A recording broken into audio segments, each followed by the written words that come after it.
बेटा क्वेश्चन देख रहे हैं next, a fourth term in the expansion of p x plus 1/x whole to the power n is 5/2, find the value of n and p। ठीक है, तो अब अगर इसे देखते हैं,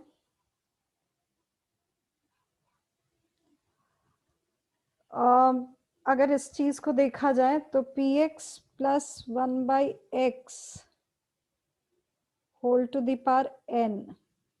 ठीक है, मुझे p भी नहीं पता, इसका फोर्थ टर्म बस पता है मुझे कि 5/2 है, फोर्थ टर्म पता है। ठीक है, तो जरा फोर्थ टर्म देखें कि है क्या एक्चुअली। तो t4 फोर्थ टर्म मतलब t3+1 मतलब r की वैल्यू 3 है। ठीक है, तो क्या हो जाएगा nc3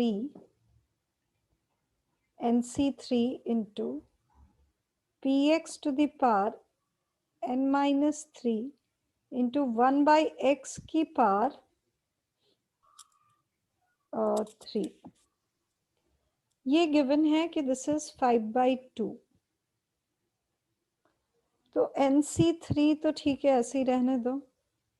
p का पार हो गया n-3, x का पार हो गया n-3 that is n-6 equals to 5/2।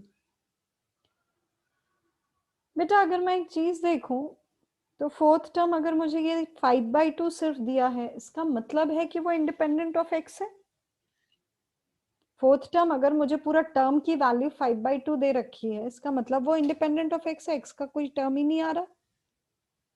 तो अगर इंडिपेंडेंट ऑफ x है, ठीक है, तो इन दैट केस मतलब x का जो पार होगा दैट इज n-6। देखो भाई मेरे पास p है, px और n और p निकालना है, और मेरे पास मैंने देखा फोर्थ टर्म में भाई कुछ x के टर्म्स में आना चाहिए था ना, कुछ x के टर्म्स में आना चाहिए था, x के टर्म्स में आ नहीं रहा, इसका मतलब x का पार 0 होगा। तो x का पार 0, इसका मतलब क्या कि n-6 0 होना चाहिए। दिस इंप्लाइज n की वैल्यू 6 हो गई। ठीक है, अब n की वैल्यू अगर 6 हो गई बेटा, तो मुझे अब क्या पता है, ये तो 0 हो गया, तो नाउ आई हैव कि 6c3 p cube is equal to 5/2। ठीक है, एक्सक्यूज मी। अब यहाँ पे बेटा मैंने देखा कि 6c3 की वैल्यू कितनी होगी। बाई 6c3 मतलब 6 फैक्टोरियल अपॉन 3 फैक्टोरियल 3 फैक्टोरियल, तो 6 into 5 into 4 upon 3 into 2 into 1 p cube is equals to 5/2।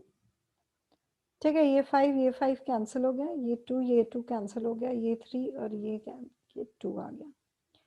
ठीक है, तो p क्यूब की वैल्यू आ गई 1/8। तो p की वैल्यू आ गई मेरे पास 1/2। तो p 1/2 आ गया, n की वैल्यू 6 आ गई, मुझे n और p चाहिए था, हमने सॉल्व करके निकाल लिया। ठीक है, तो इसको सॉल्व करने के लिए बेटा इसकी अगर मुझे डिग्री चाहिए तो x plus under root x² - 1 whole to the power 6। अगर मैं इसे एक्सपैंड करूं, तो अगर एक्सपैंड करने की बात आती है बेटा, एक टर्म ये एक टर्म ये, तो 6c0 x to the power 6 plus 6c1 into x to the power 5 under root x² - 1 plus 6c2 x to the power 4। ठीक है, x² - 1 whole to the power, मतलब क्योंकि रूट है तो रूट का स्क्वायर, तो बस x² - 1 ही रह जाएगा, plus 6c3 x to the power 3 into x² - 1 whole to the power, ये 1/2 2/2, यहाँ पे 3/2 आ जाएगा एंड सो ऑन। इस तरीके से ये एक्सपेंशन चलेगा। मैं x minus under root x² - 1 whole to the power 6 की अगर बात करती हूँ बेटा, तो ये हो जाएगा 6c0 x to the power 6 minus 6c1 x to the power 5 under root x square plus 1 x square minus 1। ठीक है बेटा, यहाँ पे ये गड़बड़ है, यहाँ पे ये प्लस ही होना चाहिए तभी हो पाएगा। मैंने शायद गलती से आपको दे दिया हो माइनस, यहाँ पे प्लस ही होना चाहिए। तो 6c2 x to the power 4 into x square minus 1 plus dot dot dot, ये आ गया। अब अगर मैं इन दोनों को ऐड करूं तो ऐड करने पे बेटा ये टर्म कैंसिल हो जाएगा। अगर इन दोनों को ऐड कर दिया तो ये और ये कैंसिल हो जाएगा। फिर अगला यहाँ पे माइनस वाला टर्म आ रहा होगा, ये और ये कैंसिल हो जाएगा।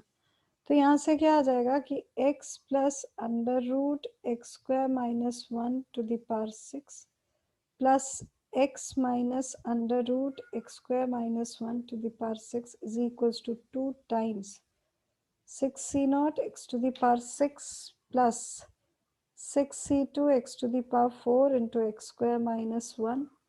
ऐसे करके ये चलता जाएगा। अगला टर्म देख लो,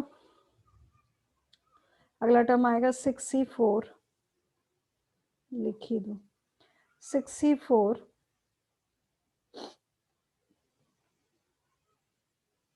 x to the power 2 x square minus 1 का होल स्क्वायर, और फिर लास्ट में आएगा 6c6 एक्स स्क्वायर माइनस 1 का होल क्यूब। तो बेटा अगर इसे गौर से ऑब्जर्व करो तो x टू दी पावर 6 का टर्म, यहाँ पे भी x टू दी पावर 6 का टर्म, यहाँ से भी अगर देखोगे तो x to the power 4 into x square पे x टू दी पावर 6 का टर्म, और यहाँ से भी मैक्सिमम जो x का पार आएगा वो 6 आएगा। तो थ्रू आउट जो मैक्सिमम पार आ रहा है वो डिग्री जो आ रहा है वो 6 आ रहा है, तो इसीलिए answer would be 6। Next question है बेटा कि find the term independent of x in the expansion of this. तो इसमें अगर इंडिपेंडेंट ऑफ एक्स की बात कर रहे हैं तो उसके लिए हमारे पास क्या चाहिए कि 1 के साथ यहाँ पे भाई इंडिपेंडेंट ऑफ एक्स मतलब क्या, एक्स का पार 0 चाहिए मुझे। एक्स का पार 0 मतलब 1 के साथ यहाँ से एक्स का पार 0 आ जाए। यहाँ एक्स है तो यहाँ से 1 बाई एक्स आए, यहाँ एक्स क्यूब है तो यहाँ से 1 बाई एक्स क्यूब आए। हाँ या ना, ये चीज समझ में आई या नहीं? अगर मैं टर्म इंडिपेंडेंट ऑफ एक्स निकालना चाहती हूँ बेटा, एक बार ध्यान से फिर से सुनो, तो यहाँ पे 1 है, यहाँ से मुझे क्या चाहिए होगा कि टर्म इंडिपेंडेंट ऑफ एक्स आए। मुझे एक्स टू दी पावर 0 यहाँ पे है, तो यहाँ से भी तो एक्स टू दी पावर 0 मिले तभी तो टर्म इंडिपेंडेंट ऑफ एक्स आएगा। तो 1 के साथ मुझे इंडिपेंडेंट ऑफ एक्स वाला टर्म ही चाहिए होगा, क्योंकि जब वो मल्टीप्लाई हो इसके साथ तो कोई एक्स का टर्म नहीं आना चाहिए, तभी तो वो इंडिपेंडेंट ऑफ एक्स होगा टर्म। भाई अगर मैं इस एक्सपेंशन को देखूं, समझो ध्यान से, मुझे क्या चाहिए, टर्म इंडिपेंडेंट ऑफ एक्स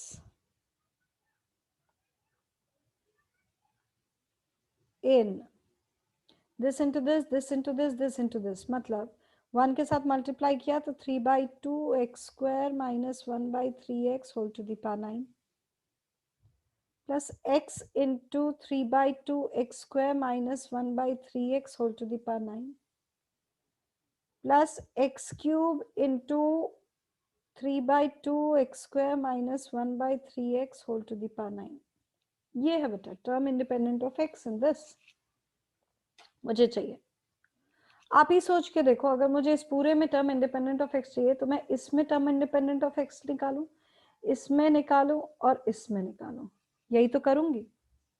यही चीज मैं इतना लिखूं, इससे मैं बचने के लिए मैं यहीं पे डायरेक्टली देख रही थी और कुछ नहीं। तो अब मेरे पास क्या होगा, this is same as finding out coefficient of x to the power 0 in 3/2 x square minus 1/3 x whole to the power 9 plus x into 3/2 x square minus 1/3 x whole to the power 9 plus x cube into 3/2 x square minus 1/3x whole to the power 9। अब x to the power 0 का coefficient इसमें से चाहिए आपको पहले, तो x to the power 0 का इसमें से अगर कोफिशिएंट चाहिए तो क्या होगा, देखो ध्यान से। इसका पहले तो जनरल टर्म लिखा जाए भाई, तो जनरल टर्म इसका क्या आएगा, that is 9CR 3/2x square whole to the power 9 minus r into minus 1/3x whole to the power r, ये है। तो अब अगर मैं इसे देखती हूं ध्यान से,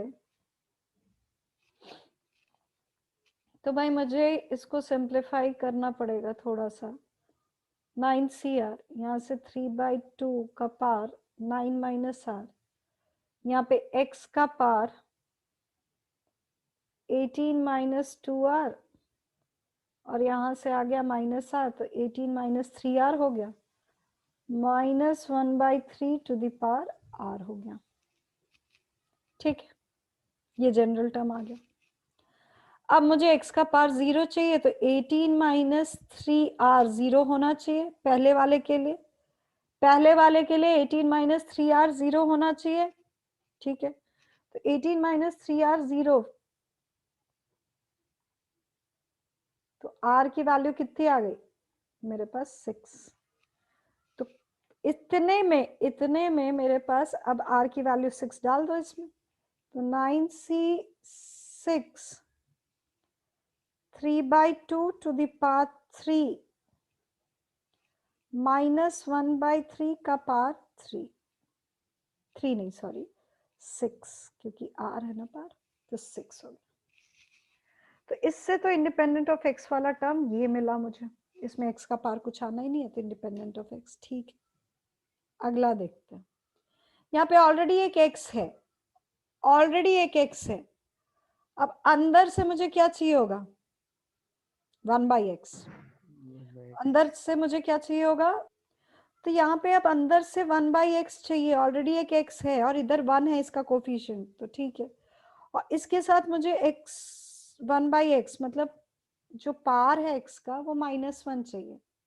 तो अब 18 माइनस 3r क्या होना चाहिए मेरे पास, 18 माइनस 3r की वैल्यू अब मुझे -1 चाहिए, तो 3r आ गया मेरे पास 19। तो r तो इंटीजर ही नहीं आया, r तो इंटीजर ही नहीं आया बेटा। जब r इंटीजर ही नहीं आया तो काम खत्म, हटाओ इसको। ठीक है, तो यहाँ पे 1 and 2, यहाँ पे r इंटीजर ही नहीं है। ठीक है, तो ये क्या हो जाएगा, इंटू 0, आना ही नहीं है कोई टर्म।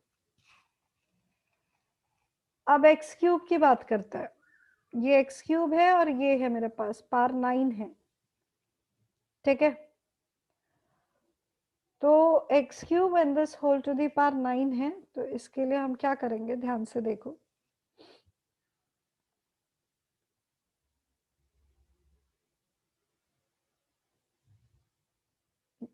यहाँ पे ये -3 होना चाहिए ना, 18 माइनस 3r, ये चीज अब -3 आना चाहिए, क्योंकि ये एक्स क्यूब बाहर है, अंदर से 1/x क्यूब चाहिए, तो मतलब x का पावर यहाँ पे -3, तो -3 मतलब यहाँ पे 18 प्लस 3 हो गया 21, तो r की वैल्यू हो गई 7। ठीक है, तो यहाँ पे क्या हो जाएगा, ये हटाओ सर, यहाँ से मेरे पास आ गया दैट r शुड बी 7। तो अब 7 डालो, तो 9C7 3/2 to the power 2 minus 1/3 to the power 7, ये आ गया term independent of x।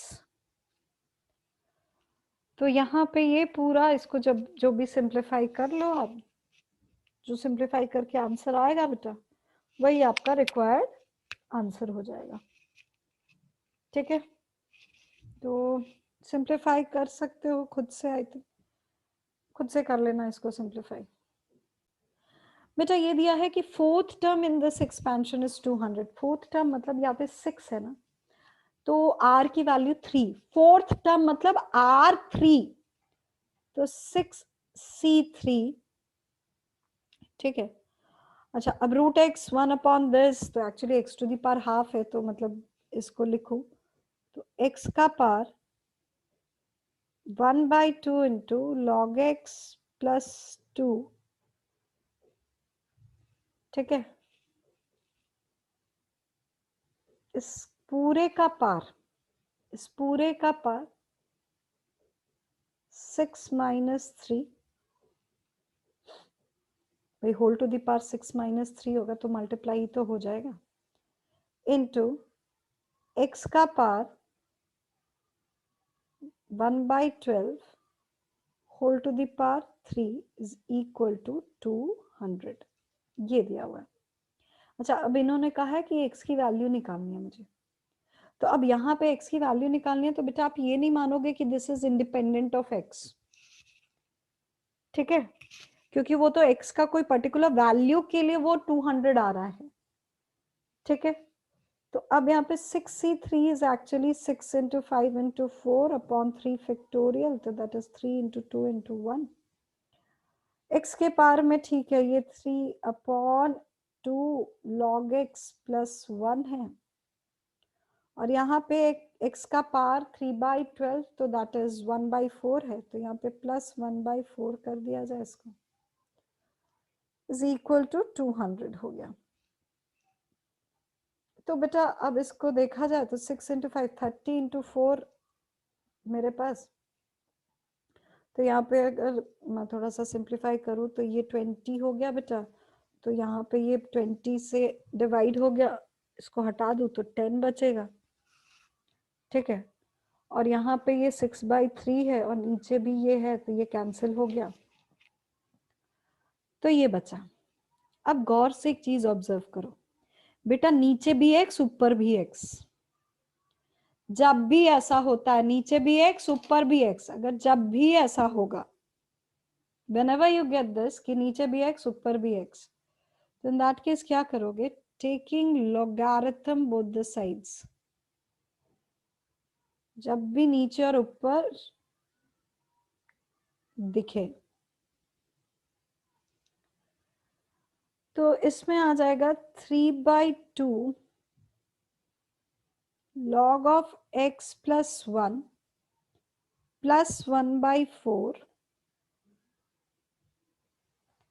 Into log x, क्योंकि ये तो पूरा पार में था ना बेटा, तो ये पार आकर बाहर मल्टीप्लाई हो जाएगा यहाँ पे log x, तो बेटा यहाँ पे अब मेरे पास क्या हो जाएगा, log of 10। अगर मैंने बेस मान लिया है कि 10 है, क्वेश्चन में कायदे से ये एक्चुअली स्पेसिफाई होना चाहिए कि बेस क्या है, इन्होंने नहीं स्पेसिफाई किया। अगर मैंने माना कि यहाँ पे 10 है, तो मैं फिर log टू द बेस 10 ही लूंगी पूरे में, और अगर मैंने ये माना है कि बेस ई है, तो फिर log टू द बेस ई पूरे में लो।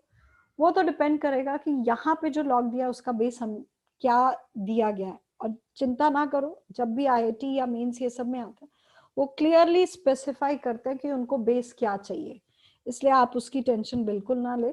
हाँ, ये सारी प्रॉब्लम्स आपको ये डिफरेंट जो बुक्स होती हैं इन्हीं सब में होती है, ठीक है, आपको एक्चुअल एग्जाम में ये प्रॉब्लम नहीं होगी। तो मैं बेस 10 लेकर सॉल्व करके दिखा रही हूँ।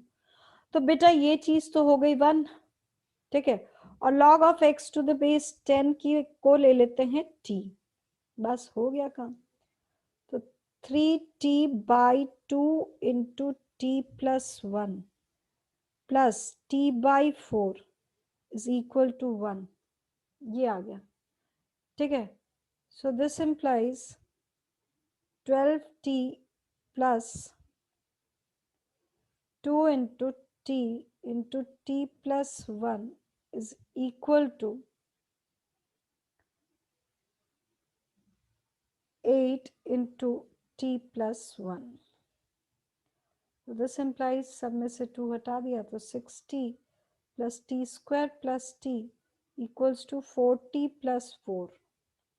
So this implies t square plus 70 minus 40, तो plus 3t minus 4 is equal to 0। तो t square plus 3t minus 4 is equal to 0। बेटा अब फटाफट इससे t की वैल्यू निकाल लो, और वो t यहाँ पे डाल दोगे तो x की वैल्यू आ जाएगी। ठीक है, तो t की वैल्यूज देख लेते हैं फटाफट। तो t आ गया मेरे पास, एक तो वैल्यू आ जाएगी -4 और एक वैल्यू आ जाएगी 1। तो x की वैल्यू आ गई t to the power -4 and t to the power 1, that is 10। ठीक है, आई होप ये चीज क्लियर है, इसमें किसी को कोई डाउट नहीं। ये फाइनल आंसर आ गया हमारा।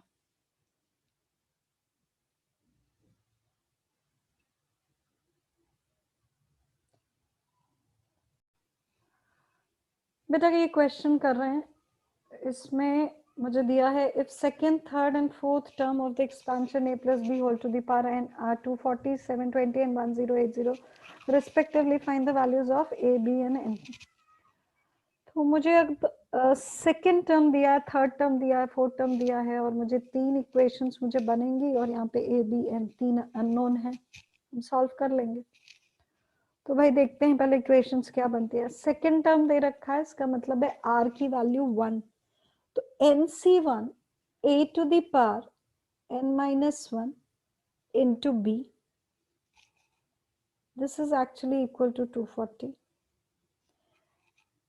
nc2 a to the power n minus 2 into b square is equal to 720, और nc3 a to the power n minus 3 into b cube is equals to 1080।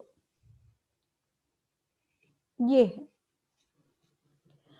तो हमेशा जब भी ऐसा दिखे आपको बेटा कि 3 कॉन्जिक्यूटिव टर्म्स दिए हुए हैं आपको, कभी भी ऐसा दिखे कि 3 कॉन्जिक्यूटिव टर्म्स दिए गए हैं आपको, तो इन दैट केस हमारे पास इस टर्म, जो मिडिल टर्म है ना, मिडिल टर्म का स्क्वायर कर दो और फर्स्ट और थर्ड का प्रोडक्ट करके डिवाइड कर दो, तो देखोगे टर्म्स कैंसिल हो जाएंगे। होता क्या है एक्चुअली, इसका पार जैसे अगर मैं देखो इन जनरल में अगर बात करूं, तो एक मान लो जैसे b का पार r-1, b का पार r और b का पार r+1 आएगा। अगर मैं स्क्वायर कर दूं बेटा तो ये हो जाएगा b to the power 2r, और इनका प्रोडक्ट करके डिवाइड कर दूं तो इनका प्रोडक्ट करने से पार से ऐड हो जाएंगे, वो भी b to the power 2r, तो ये कैंसिल हो जाता है बेटा। ये फायदा होता है। तो हम क्या करते हैं, इसी ट्रिक की वजह से ये क्वेश्चन मैंने कराया है कि सेकंड के स्क्वायर से कर दो और उसको फर्स्ट और थर्ड के प्रोडक्ट से डिवाइड कर दो। ठीक है, तो सेकंड का स्क्वायर अगर मैं देखूं तो nc2 का whole square a to the power 2n minus 4 b to the power 4 whole divided by nc1 into nc3 a to the power 2n minus 4 or this into this, so b to the power 4 is equal to 720 into 720 क्योंकि square किया है upon 240 into 1080। तो ये cancel हो गया और ये cancel हो गया। ठीक है, तो अब सिर्फ n में एक्चुअली इक्वेशन बची। ये फायदा होता है इस अप्रोच को अप्लाई करने से। तो सिर्फ n में इक्वेशन बची, तो अब आप सिंप्लीफाई करो और इसकी वैल्यू निकाल लो। ठीक है, जैसे ये nc2 into nc2 upon nc1 into nc3 है एक्चुअली ये। तो ठीक है, अगर आपको जो प्रॉपर्टीज लिखवाई थी वो याद है तो अच्छी बात है, नहीं याद है तो सॉल्व कर लो, क्या जाता है आपका। तो nc2 की बात करूं तो nc2 is actually n into n minus 1 upon 2 factorial. आप सिंप्लीफाई करके देख सकते हो। Again n into n minus 1 upon 2 factorial whole divided by n into nc3 is n into n minus 1 into n minus 2 upon 3 factorial. So this is 720, 0 हटाओ, 72 into 72 upon 24 into 108, ये भी simplify हो जाएगा by ये 2, मतलब ये 1, ये 3 और ये हो गया 3 एंड ये हो गया 24 3 ये कितना आएगा 3 4 24 से जाएगा ये 6 आएगा और ये आएगा 9, तो ये हो गया मेरे पास 2/3, ये 3 और 3 कैंसिल, तो ये हो गया मेरे पास 2। तो अब मैंने इसको थोड़ा सिंप्लीफाई किया तो यहाँ से n n कैंसिल हो गया बेटा, n माइनस 1 भी एक एक कैंसिल हो गया, ठीक है। अब बच क्या गया, उसको सिंप्लीफाई कर दो, n की वैल्यू निकाल लो, काम खत्म। तो n स्क्वायर माइनस n, ठीक है, और अच्छा एक और n भी कैंसिल हो जाएगा, ये भी n कैंसिल हो जाएगा, तो मेरे पास n minus 1 upon n minus 2, ये 2 फैक्टोरियल दैट इज 2 इंटू 2 4 और ऊपर ये 6 आ गया, तो इंटू 6/4 इज इक्वल टू 2, तो ये हो गया 3/2, ठीक है। तो now this implies n minus 1 upon n minus 2 is equals to 4/3। तो चाहो तो आगे सिंप्लीफाई करके n निकाल लो, और चाहो तो यहीं से कंपेयर करके देख लो कि n minus 1 4 दिख रहा है, n minus 2 3 दिख रहा है, ऐसे ऐसे कंपेयर करके देख लो, या फिर पूरा सॉल्व ही कर लो। तो ये हो जाएगा n is equal to 5, तो n की वैल्यू 5 आ गई बेटा, डाल दो सब में, यहाँ पे 5 5 5 डल जाएगा, ठीक है। अब रही बात फिर a और b निकालने की, तो भाई किसी भी दो इक्वेशन से डिवाइड करके सिंप्लीफाई करके निकाल लो, a और b भी निकल आएगा। तो n की वैल्यू आ गई, तो अब देखा जाए, तो 5c1 a to the power n minus 1 into b is equal to 240 and 5c2 a to the power n minus 2 into b square is equals to 720, ठीक है। अब अगर हम इसको डिवाइड कर देते हैं, 1 और 2 को डिवाइड कर दिया बेटा, तो 5c1 तो 5 होता है और 5c2 10 होता है, आप खुद सॉल्व करके देख लोगे। a to the power n minus 1 upon a to the power n minus 2, तो ऑब्वियसली ऊपर एक a बचेगा, ये और ये कैंसिल होगा, तो a/b इज इक्वल टू ये आ गया 240 अपॉन 720 दैट इज 1/3, तो ये हो गया 2, तो a/b मेरे पास आ गया 2/3, तो a/b 2/3 आ गया। अब तीसरी इक्वेशन में डाल देते हैं, 5c3 a to the power n minus 3 into, अच्छा n भी तो मुझे पता ही है, n 5 है, तो a स्क्वायर हो गया बेटा ये, और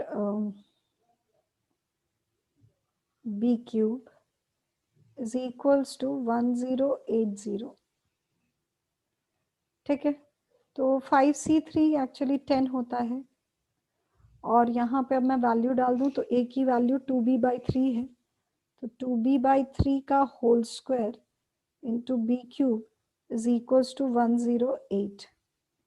बस अब इसको सिंप्लीफाई करके b टू द पावर 5 की वैल्यू मेरे पास आ रही है 108 इंटू 3/4, ये आई। तो मैं अगर सिंप्लीफाई करूं तो 27 इंटू 3 दैट इज 81, अच्छा 3 नहीं 3 स्क्वायर है, तो 81 इंटू 3 तो that is 3 to the power 5 हो गया, तो b की वैल्यू 3 आ गई बेटा, और सिमिलरली a की वैल्यू आप निकाल सकते हो, दैट इज 2 आ गया बेटा। अगर मैं देखूं कि मुझे ये पता है कि x + a whole to the power n, मुझे nc not x to the power n plus nc1 x to the power n minus 1 into a plus nc2 x to the power n minus 2 into a square dot dot till ncn a to the power n. ये है, ठीक है। तो अब अगर मुझे मान लो मैंने a को रिप्लेस कर दिया बाय माइनस a, तो मेरा एक्सपेंशन क्या बन जाएगा, x minus a whole to the power n is equal to nc not x to the power n। अब a के जगह माइनस है तो माइनस बाहर निकाल लिया तो nc1 x to the power n minus 1 into a, फिर a की जगह माइनस है तो a स्क्वायर में माइनस का कोई फर्क ही नहीं पड़ रहा, तो इसीलिए ये वही टर्म रह गया। फिर अगले में nc3 x to the power n minus 3 into a cube plus dot dot till minus 1 to the power n ncn a to the power n। ये हो गया, ठीक है। तो एक तो ये हम इस तरीके से ये एक्सपेंशन लिख सकते हैं x minus A to the power n का ऑल्टरनेट प्लस माइनस लेकर, ठीक है।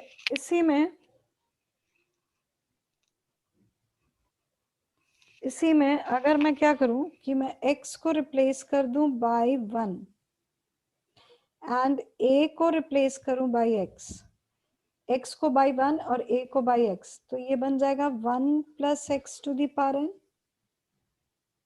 इसमें, तो 1 plus x to the power n, तो nc नॉट क्योंकि ये x को 1 डाला है प्लस nc1, ये x को 1 और a को x, तो nc1x, nc2 यहाँ पे x को 1 और ये स्क्वायर, तो nc2x square nc3x cube dot dot till ncn x to the power n।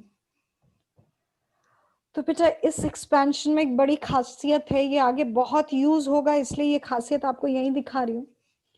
अगर कभी भी expansion 1 plus x to the power n का दिख रहा बेटा, तो अगर आपको इसमें coefficient of x to the power r निकालना है, coefficient of x to the power r in 1 plus x to the power n कभी भी निकालना है, तो that is directly equal to NCR। क्यों? इसका जनरल टर्म क्या होता है, NCR x to the power r, तो x to the power r का कोफिशिएंट NCR आएगा बेटा।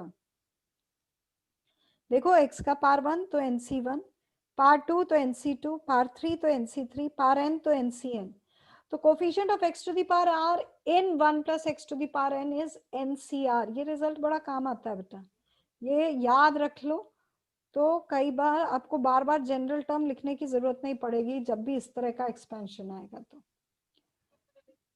ठीक है। आई होप ये चीज क्लियर है आपको, कोई डाउट नहीं, नोट करके रख लेना ऐसे। नेक्स्ट,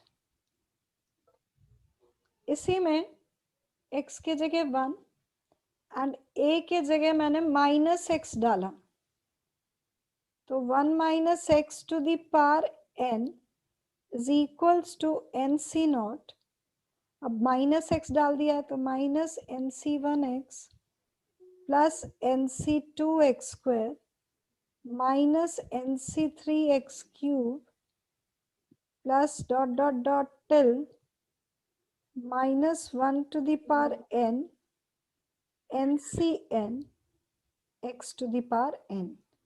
ये minus 1 to the power n क्यों, एक्चुअली माइनस x का पावर n आएगा, ठीक है। तो माइनस एक्स का पावर n का minus 1 to the power n मैंने अलग कर दिया, मैंने और कुछ नहीं किया, मैंने कुछ अलग से नहीं किया भाई। यहाँ पे x की जगह minus x to the power n लिखते ना, इसमें भाई minus x to the power n लिखा जाता, तो minus 1 to the power n अलग कर दिया, x to the power n अलग कर दिया, तो ये आ गया मेरे पास।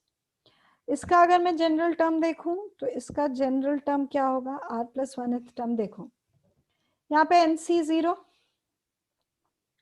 फिर nc1, nc2, जब nc1 है, x का पावर 1 है तो यहाँ पे माइनस है, फिर nc2 है, लोअर सफिक्स अगर इवन है तो प्लस है, लोअर सफिक्स ऑड तो माइनस, लोअर सफिक्स इवन तो प्लस, तो क्या होगा ये NCR x to the power r, ठीक है, और यहां पे -1 to the power r, NCR x to the power r into -1 to the power r, ये आ गया। भाई जनरल टर्म में अगर देखूं तो जब यहाँ पे ऑड था तो माइनस आ रहा था, इवन तो प्लस, तो इसीलिए पार आर लिखा कि ऑड हो जाए तो माइनस आ जाए और इवन आ जाए तो प्लस आ जाए, तो ये इसका जनरल टर्म हो गया। ठीक है, आई होप ये चीज क्लियर है। अच्छा, इसमें भी जरा जनरल टर्म हम लिख के देख ही लें क्या आता है इसका। आर प्लस 1th टर्म, इसमें भी वही है बेटा कि लोअर सफिक्स जब ऑड है तो माइनस है और इवन है तो प्लस है, तो ये भी वैसे ही हो जाएगा NCR x to the power n minus R. अब minus A to the power R, तो उसको लिख दिया -1 to the power R into A to the power R, ऐसे लिख दिया। अब बेटा फोर्थ पॉइंट पे आते हैं। अब हम क्या करेंगे कि x plus a to the power n और x minus A to the power n, इनको ऐड करेंगे। x plus a to the power n plus x minus A to the power n, तो NC not x to the power n plus NC1 x to the power n minus 1 into a plus NC2 x to the power n minus 2 into a square, plus dot dot till NCn a to the power n आ गया,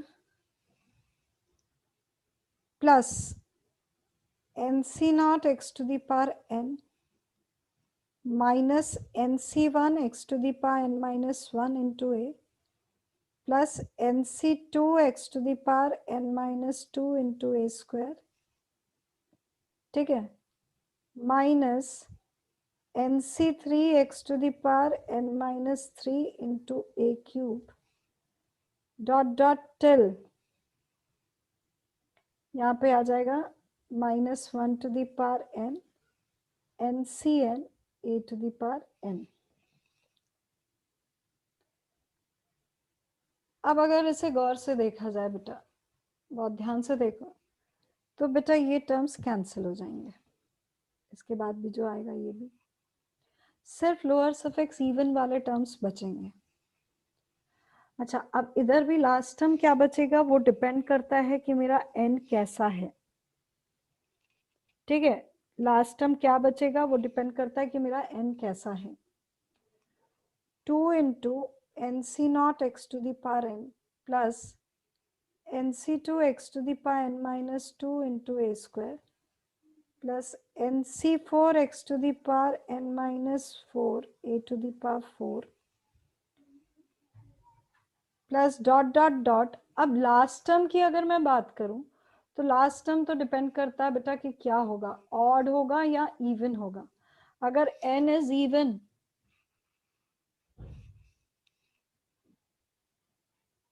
अगर n is even तो बेटा ये last term plus sign के साथ आएगा।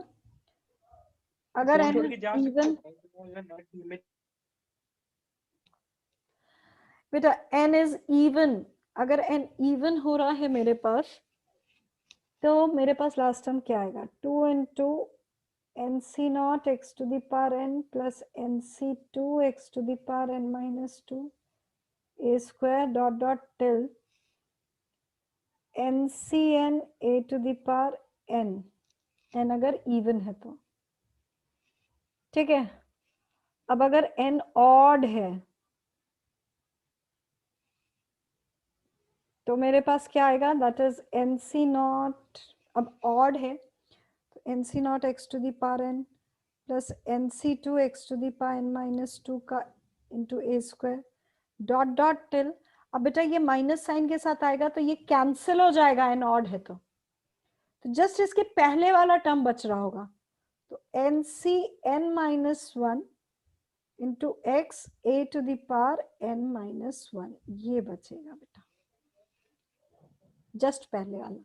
Last term cancel हो जाएगा, तो n इवन है तो ये लास्ट टर्म आएगा, n ऑड है तो ये लास्ट टर्म आएगा।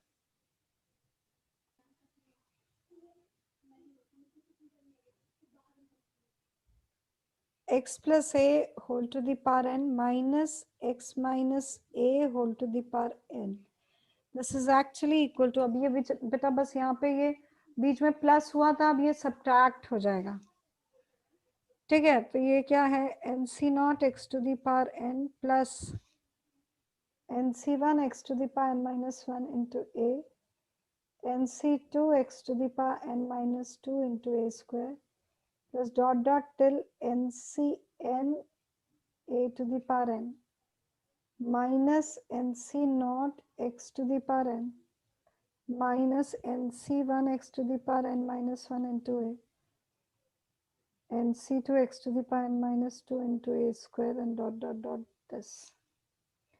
बेटा अगर अब ये माइनस साइन के साथ पूरा आ रहा है तो अब ये और ये कैंसिल होगा, ये ऐड होंगे, तो ये हो जाएगा 2 times nc1 x to the power n minus 1 into a plus nc3 x to the power n minus 3 into a cube and so on। Last term again it would depend कि n odd है या even है, उस पे मेरा last term फिर से depend करेगा बेटा, क्योंकि यहाँ पे अगर मैं लास्ट टर्म देखूं तो ये this is minus 1 to the power n nc n a to the power n, फिर वही अगर n इज इवन, अगर n इवन है बेटा तो 2 इंटू N C one x to the power n minus 1 into a, N C three x to the power n minus 3 into a cube dot dot dot. अब मेरे पास last term की अगर बात कर रही हूं मैं, तो लास्ट टर्म मेरे पास क्या आ जाएगा, दैट इज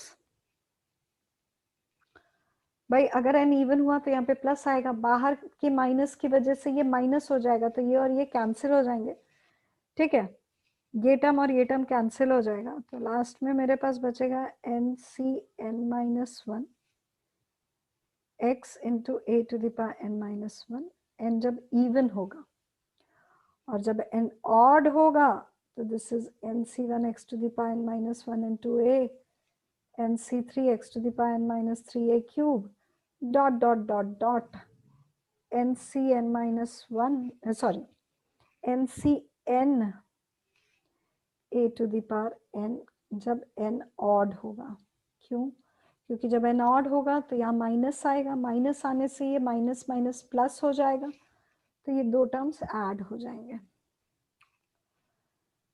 ठीक है। तो हमने ये देखा बेटा बेसिकली कि जब हम इन दोनों को ऐड कर रहे हैं तो लोअर सफिक्स इवन वाले सारे टर्म्स आ रहे हैं, और जब मैं दोनों को सब्ट्रैक्ट कर रही हूँ तो लोअर सफिक्स ऑड वाले टर्म्स बच रहे हैं, और वो भी 2 टाइम्स हो रहा है, ठीक। आई होप ये चीज क्लियर होगा आपको, इसमें कोई डाउट नहीं। बेटा मिडिल टर्म की अब बात करेंगे। मिडिल टर्म निकालने का मतलब है कि जैसे मेरे पास x plus a whole to the power n है, अब इसके एक्सपेंशन को हम ऐसे लिखते हैं,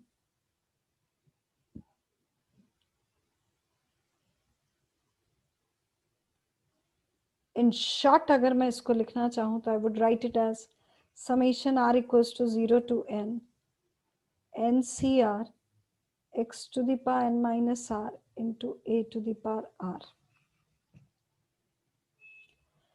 ठीक है। तो अगर मैं इस चीज को अगर देखती हूं ध्यान से, तो मिडिल टर्म का मतलब क्या भाई, इसमें टर्म्स कितने होते हैं, इस एक्सपेंशन में नंबर ऑफ टर्म्स जो होते हैं दैट इज n प्लस 1,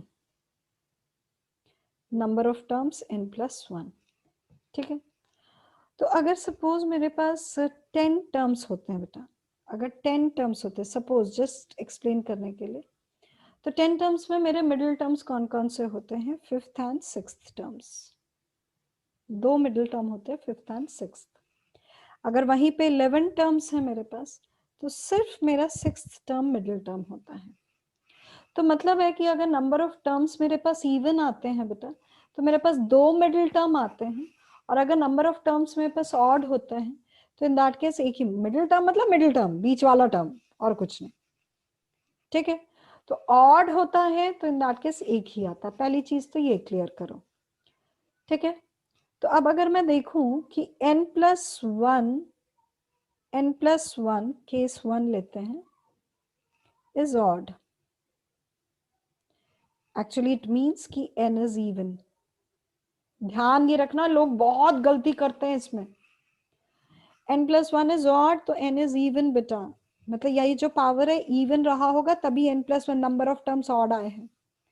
तो नंबर ऑफ टर्म्स अगर ऑड है बेटा, नंबर ऑफ टर्म्स मतलब ये वाला केस, अगर ये ऑड है तो मेरे पास जैसे देखो 11 टर्म्स थे तो 6th मेरा मिडिल टर्म था। तो 11 के टर्म्स में 6 को मैं कुछ ऐसे लिख सकती हूँ कि n+1 मेरा एक्चुअली 11 है, तो n मेरा एक्चुअली 10 है। तो 6th टर्म क्या हुआ, 6th term is actually n/2 plus 1th term. तो 6th टर्म क्या है, n/2 प्लस 1th टर्म। तो अब अगर इसे गौर से देखा जाए तो मिडिल टर्म विल बी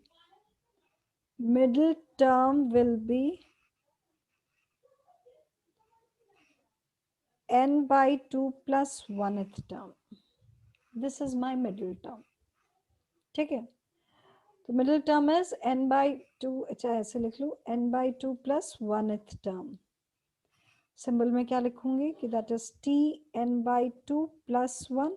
तो t n/2 प्लस 1 मतलब भाई क्या टर्म होगा ये, r इसमें n/2 है, r क्या है n/2, तो nc n/2, x का पार n-n/2, a का पार n/2, सिंप्लीफाई किया तो nc n/2, x का पार n/2, a का पार n/2, ये आ जाएगा केस 1, ठीक है। That is when n+1 is odd and n is even, ठीक है। अब केस 2 की अगर बात करूं, case 2 that is n+1 is even, that means n is odd. अब बेटा अगर n+1 इज इवन तो अब दो मिडिल टर्म्स होंगे, तो दो मिडिल टर्म्स कौन कौन से होंगे, जैसे अगर 10 टर्म्स थे तो 5th एंड 6th टर्म था। तो जस्ट मैं अगर कैलकुलेट करूं तो 5th टर्म मतलब 10/2th टर्म, और ये 10/2 प्लस 1th टर्म। तो मैं मेरे पास n+1 टोटल टर्म्स हैं, तो that means middle terms are n+1/2th term and n plus, देखो यहाँ पे n+1/2 प्लस 1th टर्म।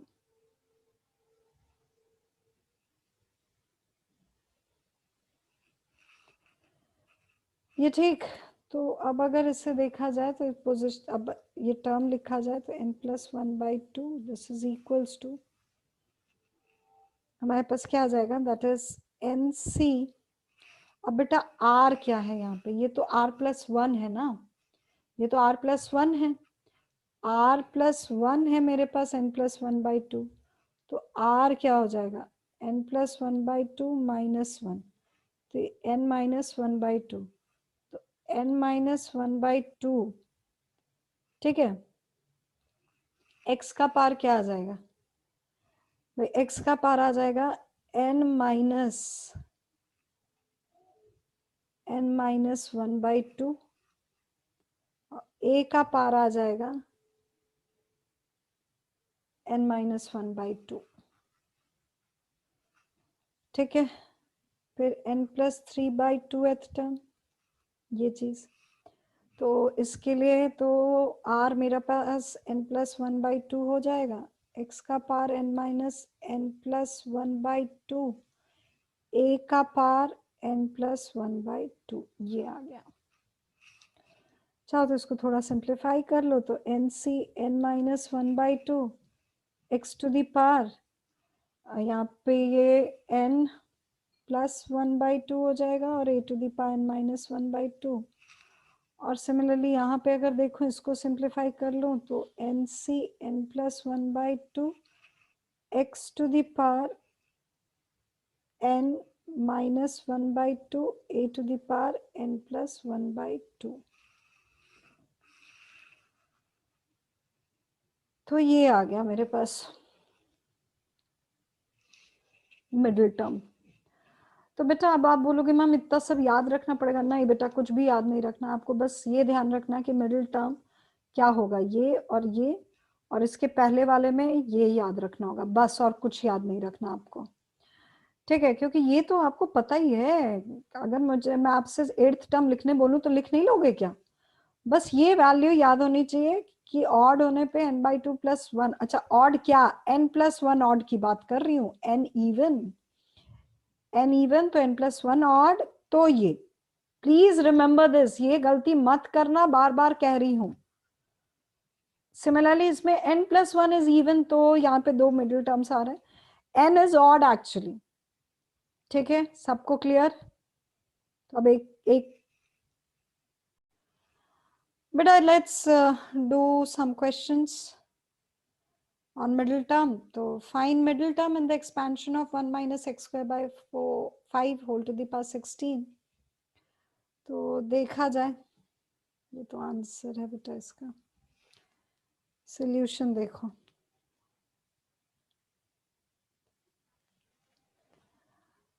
अब middle term in this expansion की अगर बात कर रही हूं